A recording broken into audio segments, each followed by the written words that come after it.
If I told you to go for a run and make sure you sleep enough and make sure you're eating a good amount of vegetables, and then before you go to bed, take an egg out of the fridge and just look at it for a while and then put it away. And then if you say that, oh, what really changed my life was looking at this egg when it's all of the other boring stuff that you should be doing. I think that's very often what happens when you see like either a new diet or a new exercise trend or a new management style where you can identify the parts that are good and then they've sometimes just added some kind of flourish to update it. When was the last time your company announced a new wellness initiative? Maybe it was a meditation app subscription, or a fitness challenge, or another program promising to optimize your performance. Now ask yourself, when was the last time someone at work just asked how you were feeling?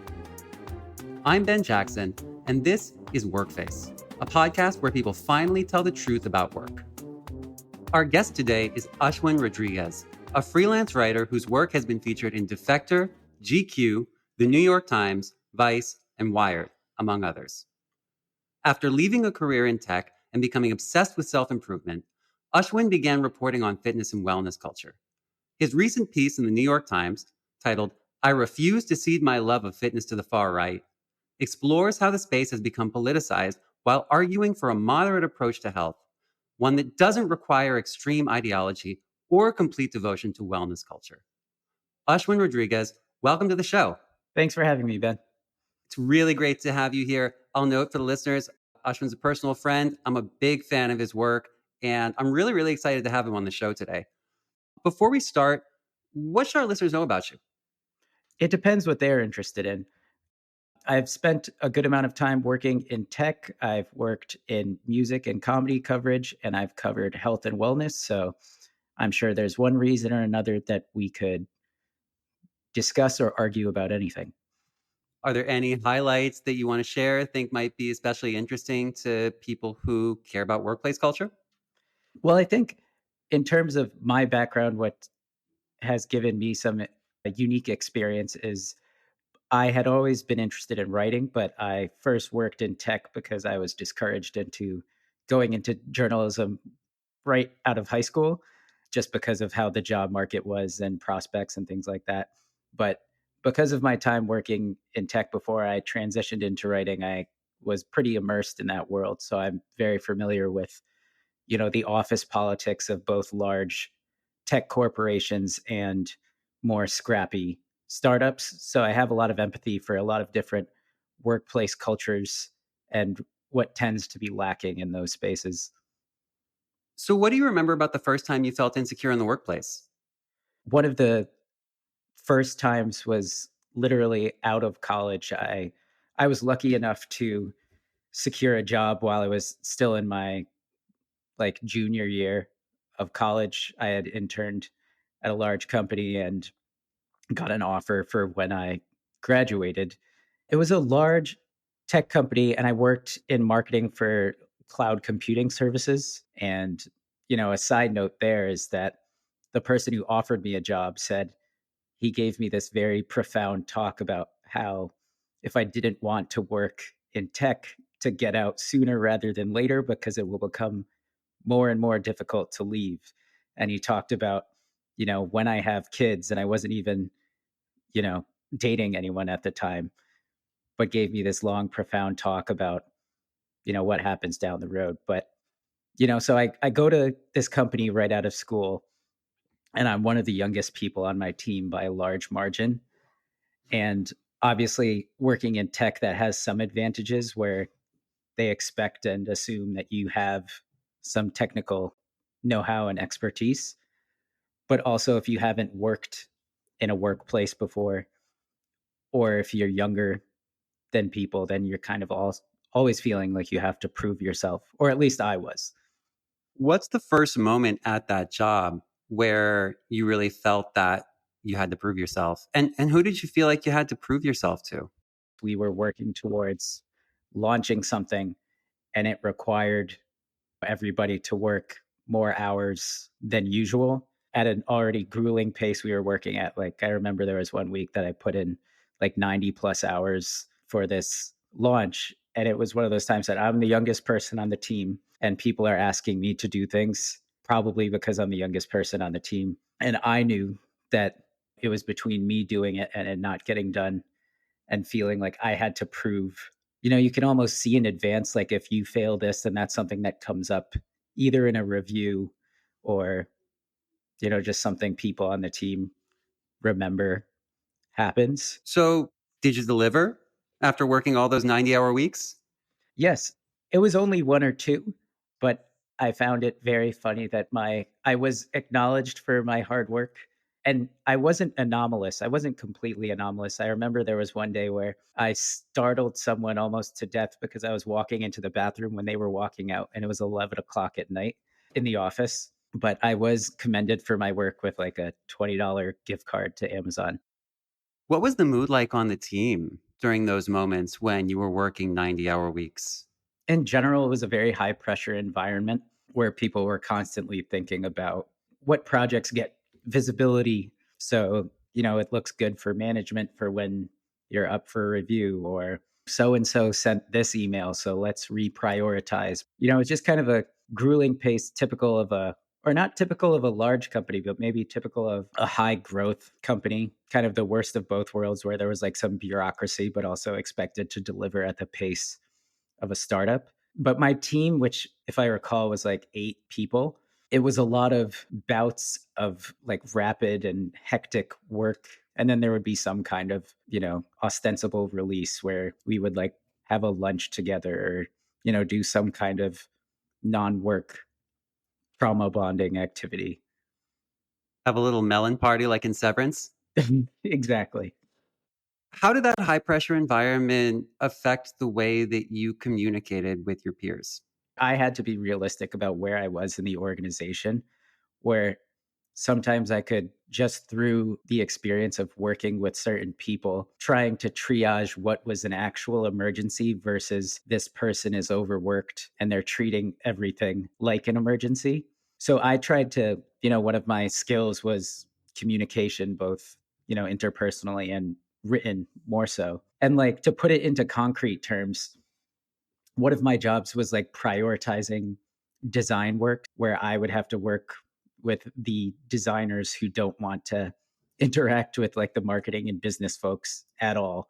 So prioritizing those things and being the person, because like an artist is not going to work well if they are under the gun necessarily. So I'm the one kind of being like, when you have a moment, please make this graphic. When you have a moment, please do this. So I think I got better at like digesting people's like sense of urgency and realizing what was what. Does that make any sense? Yeah, it makes sense. And it makes me wonder, what would a better world even look like in a big company like this that's also got really, really aggressive growth targets? I think it's like an existential question where, you can't from the bottom up be like, guys, we can still, basically be printing money and relax a lot more because these are false senses of urgency that keep being, installed in everybody's minds. And it's not even that radical of a thought. I remember when a more senior person joined the team, one of the first things he did in like a group meeting with our team and some others, he held up his phone and he was like, you know what?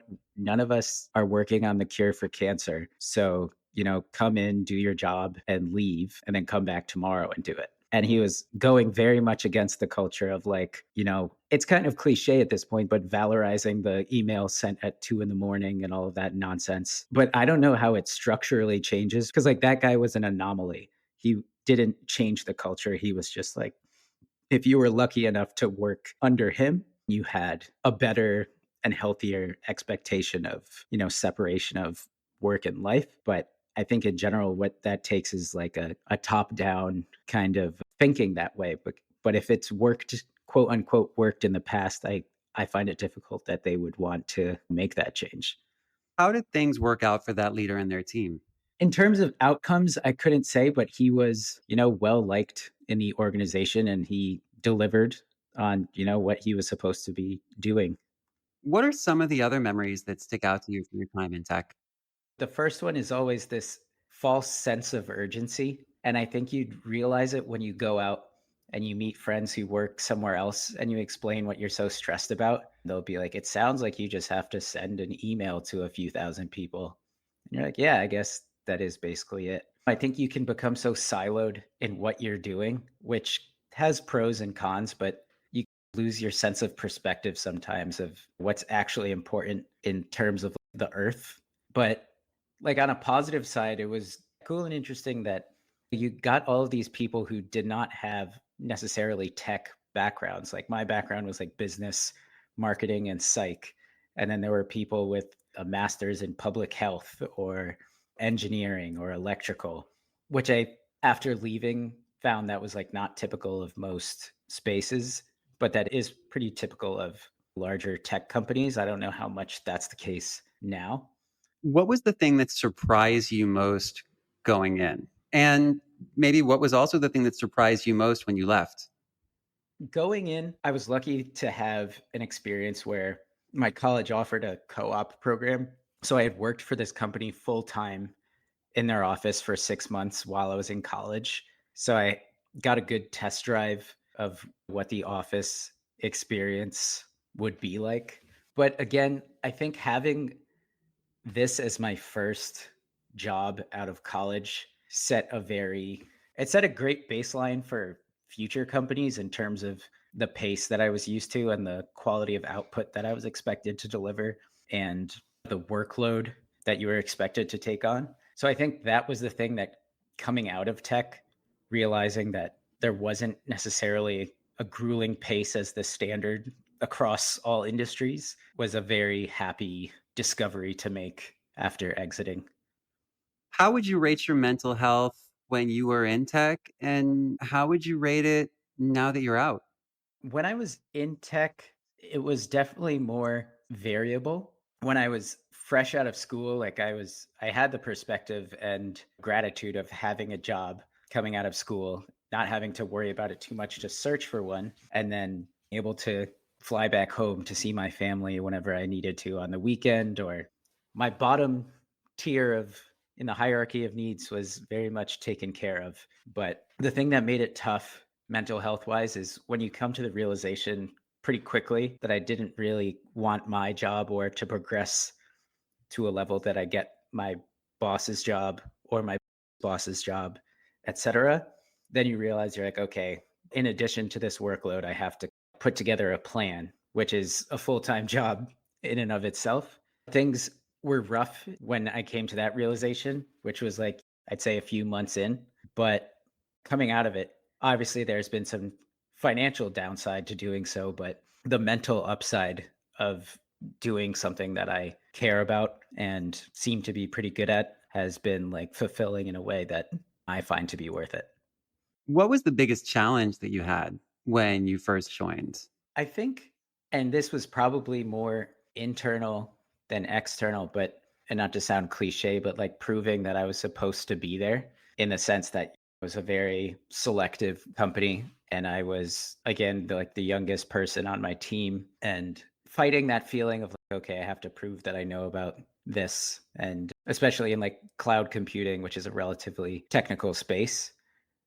Did you ever share anything with your boss about how you were feeling or how it was affecting your performance? No, I didn't feel like I had that kind of rapport with anyone that I worked with, really. I've had a few different managers, and there was probably like one or two where they were more keyed in. And I think a good manager can tell how people are doing, because if you have to rely on your reports to tell you, then I think that's already like strike four. But yeah, I'd say in general, I kept the mentality of perform, bottle this up, and use your lunch break to go to the gym. So I'd love to hear a little bit about your journey out of tech. What was the moment when you realized, you mentioned even a few months in, what was the moment when you realized a few months in that this was not for you? It's hard to pinpoint it to an exact moment in time, but that thought that I told you, where I didn't want my job or my boss's job or anyone's job on the floor that I worked on, I realized, and I reflected back on the conversation that I got when I had the job offer presented to me, where it's like inertia. he didn't use that word, but I thought about that where it's like you can stay here and if you perform, which I had shown to myself and the company that I could, then you would progress upwards in both title and compensation. But I was like, I need to do something to change this. And it was actually my dad who pointed out or noticed, he was like, you don't seem very happy. And you were always pretty good at writing. Why don't you do that? Or is there anything you can do with that? And he's not keyed into the journalism world or anything about that. But it was the same time that Medium had just launched. So I was realistic in the sense that I knew I had to plan something and I had to get some external validation from strangers that my writing was worth being compensated for. So I started writing while I was working, just after work on the weekends, as a way to both practice and get some feedback, because this was back on when Medium was just like publishing things for the love of the game. I had set a goal to get published in an actual publication. I had set that goal in January of one year, and then that April I got my first piece published in Vice. And it was like a slow burn. But knowing that I had one foot into something that I love doing kind of released that pressure valve of I'm doing something I don't want to do from being like too overwhelming. I'll bet. I mean, it sounds like the job in tech sounds like it took a toll on your mental health. I'm curious, you mentioned a moment ago that you were performing really well. And it sounds to me like you were performing in both senses of the word here, right? Both performing well in the job that you were hired to do and also performing the role of somebody who's enjoying their job and not building a life raft for themselves by writing on Medium in their spare time. Did you reflect on that at performance at all or on what that performance was doing to your mental health? I haven't really reflected on that piece too much, but I think there's two components to it where even like taking a step back, one thing now that I have spent time writing and I've had full-time jobs writing and I've spoken to people, friends of mine who work in various industries just because, as they would say, it's a job. They're like, I don't have something that I like to do that I can make money doing. So I'm like very grateful for that aspect. Like that's not a guaranteed route or something that a lot of people can plan to do. So I'm super grateful for that. But going back to performance, there's that phenomenon where if you smile, then you will be happy, according to psychology. And I think a lot of people are not naive and they're just like trying to make the best of it there. Like that's the reason like the relationships you make at work are so valuable. They're like put into hyperspeed because you've had a great experience with this person, a horrible experience with this person, all the things that happen at a very fast-paced work environment. And then obviously, if everybody was wearing their emotions on their sleeve in a hectic, fast-paced environment, that would not be ideal for anyone. So I was definitely very aware of the term and technique of compartmentalization, where I was not going to be candid about how I felt or how I was doing in the context of the workplace. That was what having friends was for, or playing indoor soccer or going to the gym. That's when you vented about work, but not at work. So since leaving tech, you've become a bit of a wellness expert, right? Yeah, it was a logical stop for now on my writing journey. To quickly take you through it, at first I was writing about tech and like tech culture. I did some work for Motherboard, which is the tech section of Vice. A shout out to 404 Media. And I was also doing some like satire that Fortune was trying out and doing some like men's culture stuff for Mel magazine. And from there, eventually got a full time job at Vice covering hip hop and comedy. And then from there, I worked at Morning Brew as a business reporter. That is where I started doing more health stuff like full time because luckily my editor was also interested in the space. So we would find business excuses to cover health and wellness and fitness stories. For example, I think we were one of the first publications to go long on seed oils and that whole fiasco that is still going on today. But that started from my time in tech, basically, but because of my own personal experience where, I was unhappy and my outlet was health in the sense of exercise as an outlet. So I was like playing soccer a couple times a week. I would sometimes lift before work and then after work, or go to the gym at lunch. But I just got super into that space. And then there's so much to read about it, and there's so many podcasts to get into. And my like grand theory about why it's so popular, especially amongst tech workers, not tech executives, is that it gives you a sense of control over something where it's okay, I can do this. And if I spend this amount of time, I can reach this lifting goal. If I do this, I will, in the short term, you'll feel great. You have a good workout session, you have a good meal, and it's a nice feeling. And it's in your immediate area, and you can control all of that. And I think that's the reason it's so popular, especially in grueling work environments, which is, there's also to say exercise has all of these cognitive and mental health benefits. So I don't think it's just for the cope of it all.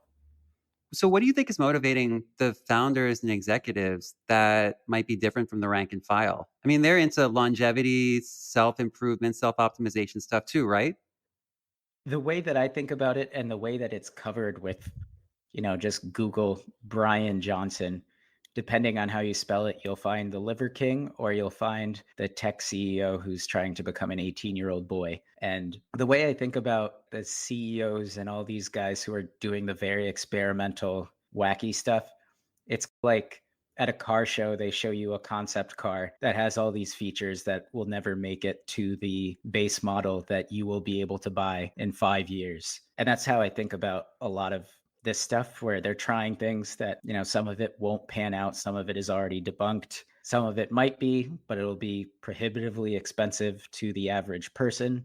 But I think their kind of motivation seems more existential. Technically, if anyone's going to have the means to live forever, it's them. I don't think it's a money problem. I don't think there's a guy that you can give enough money that he can make you live forever. But I'm happy to be proven wrong. But I don't think the average person, say, who lifts weights and works for Facebook, they're not trying to live until they're 200. They're just trying to probably get a little stronger and maybe blow off some steam. So, I want to talk a little bit about the rise of corporate wellness, the kinds of employee wellness incentives that free gym memberships, meditation app credits, but also, things like unlimited paid time off or weeks where the whole company shuts down. Have you reported on any of that? I haven't, but I think it's very interesting that the packaging matters so much. Where if I just came across a flyer on the ground and it was like, here's a meditation app credit for free, I might be willing to try it out. But I think to some people, if their employer says, here's a meditation app, you're like, whoa, why do you think I need that? Or what's going on here? So I think the things that really improve wellness are the material things of paid time off, and you decide what to do with your time, as opposed to, we've given you 2 hours to meditate. The only thing you can do with this is meditate.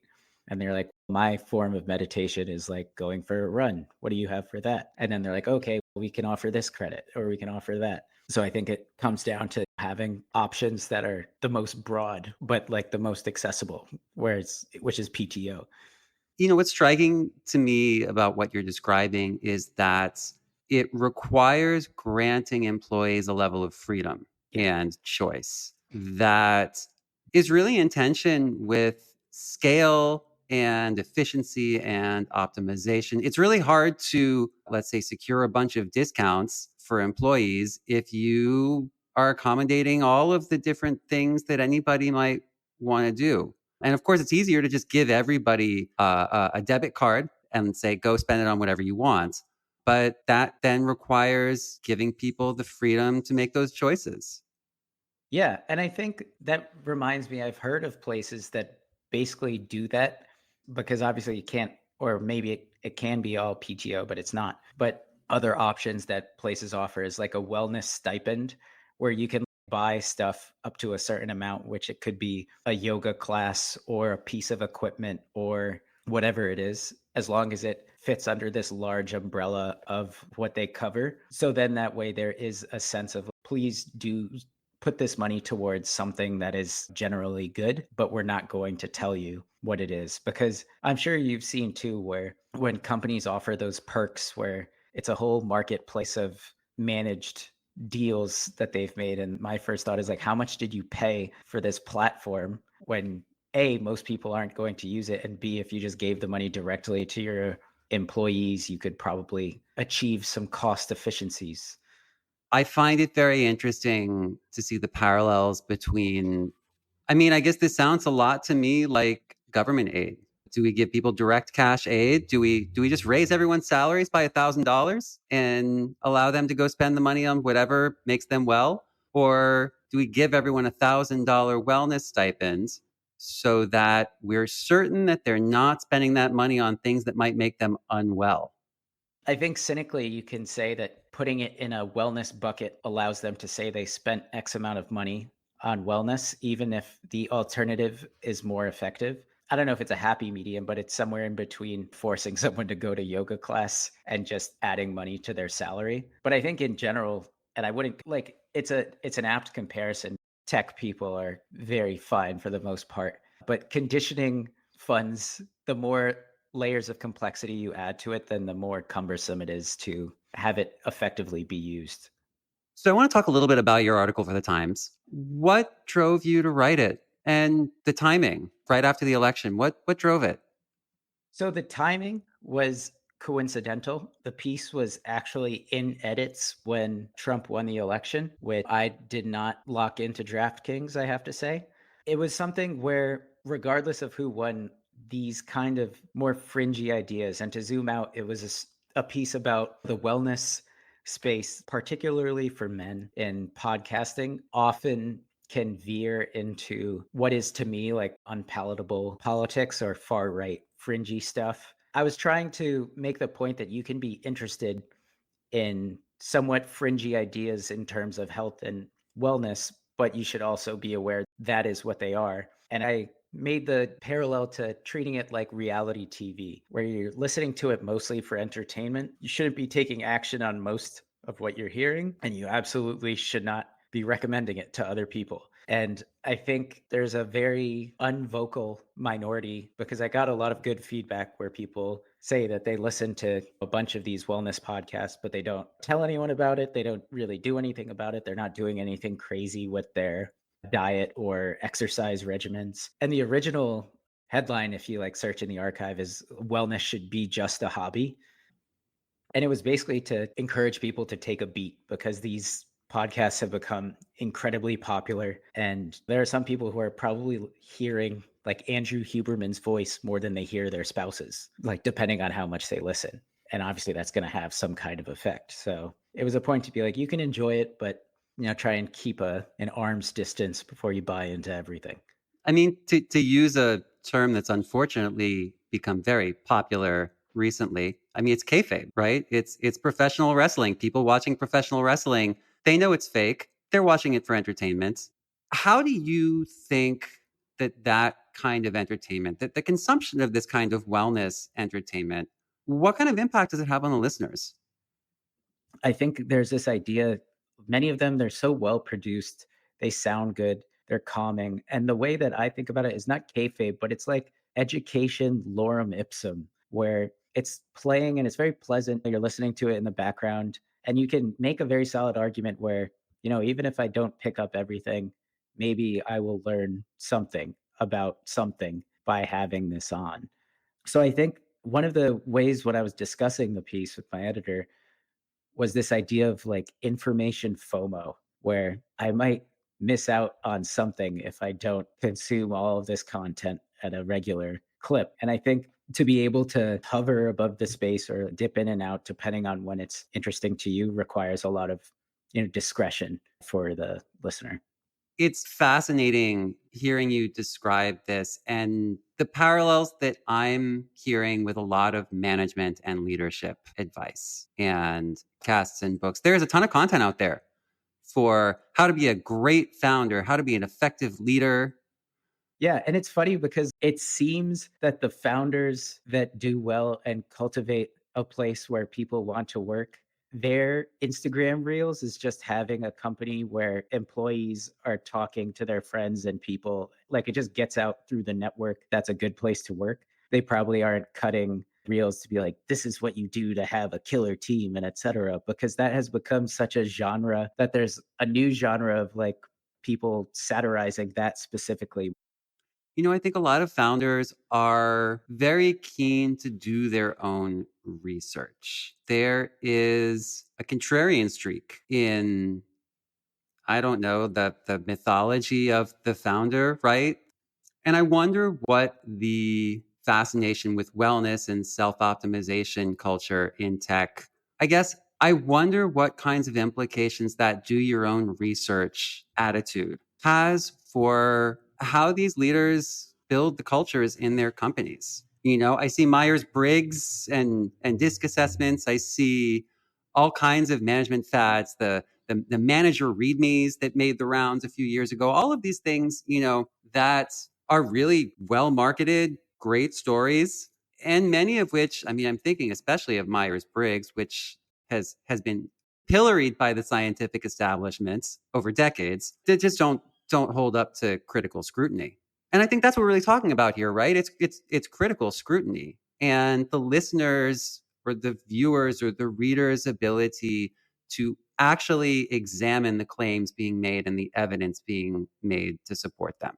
It's one of those things where you'll have a very hard time convincing someone that they didn't have an experience that they had. For example, to give a very specific example, there are a lot of people who have bought into seed oils being bad and they cut them out and then they feel better and then they're bought in whatever. But to put it into management styles, one of the influencers that I spoke to once, he was saying that none of the stuff that I'm trying to promote is inherently sexy. So I have to make it sexy. If I told you to go for a run and make sure you sleep enough and make sure you're eating a good amount of vegetables, and then before you go to bed, take an egg out of the fridge and just look at it for a while and then put it away. And then if you say that, oh, what really changed my life was looking at this egg when it's all of the other boring stuff that you should be doing. I think that's very often what happens when you see like either a new diet or a new exercise trend or a new management style where you can identify the parts that are good and then they've sometimes just added some kind of flourish to update it. What advice would you give to a founder, anyone in charge, who sincerely cares about the wellness, the mental health, the physical health of the people who work for them? I think it depends on the size of the company, but it's one of those things where if you instill it from the beginning that you can actually approach your boss, even if it's not the founder, but just that bottom up communication is allowed when it's not necessarily work related, incentivizing people with direct reports to check on how their people are doing, because obviously, not just for out of the graciousness of their hearts, but that's how you know that people won't leave and that people will perform is to make sure that they're doing okay. I think it's very hard when people have installed one culture and then they find something is wrong and then all of a sudden you have like a lurking founder asking people how they're doing and they're like, "Oh wait, am I going to be fired or what's going on here?" comes across as very insincere. So if it's like something that a founder cares about, whatever you can do to like, have that in the DNA of the company as opposed to basically recognizing that if it's not in the DNA of the company, if you try to install it later on, it will seem like a reaction. And what does it mean to embed wellness in the DNA of your company for early stage founders who are just building this out? I think it's like an intangible of how you speak to people and what kind of conversations are allowed. And I know it's a gray space where some of it is like, okay, we can't talk about everything and how we feel in the context of this marketing planning meeting. But if you create and incentivize and bring in people where that is how they operate, where they have an emotional intelligence and they have an idea of how other people are doing and working accordingly, because I'm sure you've had cases where you're working on a team and you know personally that someone is having a hard time because of some personal issue and then everybody just triages the work accordingly. This person isn't going to be able to get X amount done, so you just fill in the gaps, and that's an understood, more of a social agreement than a contractual one. And is that idea, I mean, put simply, help each other? Yeah, basically. What advice would you give to an employee who is in a company that maybe has that grueling pace that you described from your first job in tech, maybe doesn't have the ability to leave that job right now, doesn't have a plan or even an idea for what their plan to get out is, but who still wants to protect their own mental health even while they're discovering that plan for the first time? I would look up the Serenity Prayer and put that into their own words, but actually try and figure out what you can actually change in the short term and what you can't change. How can you make peace with realizing that's something that you may or may not have to do? And if that's like untenable, then you might have to come up with a different plan for staying or leaving. Ashwin, this has been such a pleasure. Where can people find you on the internet? The best place is probably my website, which is just ashwinrodrigues.com, which has links to all of my work. And if anyone is on Blue Sky, I'm on there as ashwinrodrigues.com. Thank you. Before I let you go, is there anything you haven't had a chance to share and think we should know? I don't think so. This has been great. You've unlocked a lot of memories that I hadn't thought about for a long time, but I really enjoyed this conversation. I did too. I'm sure our listeners will as well. Thank you so much. Take care. Thanks, Ben. See ya. Workface is produced by Hear Me Out, a culture strategy firm for leaders with the courage to listen. Our consulting producer is Lena Misitsis. Original music composed by me, Ben Jackson. Special thanks to Rob McRae and Michelle Matar. To learn more about Hear Me Out, visit hearmeout.co, follow us on Instagram at hearmeout_co, or find us on LinkedIn by searching for Hear Me Out.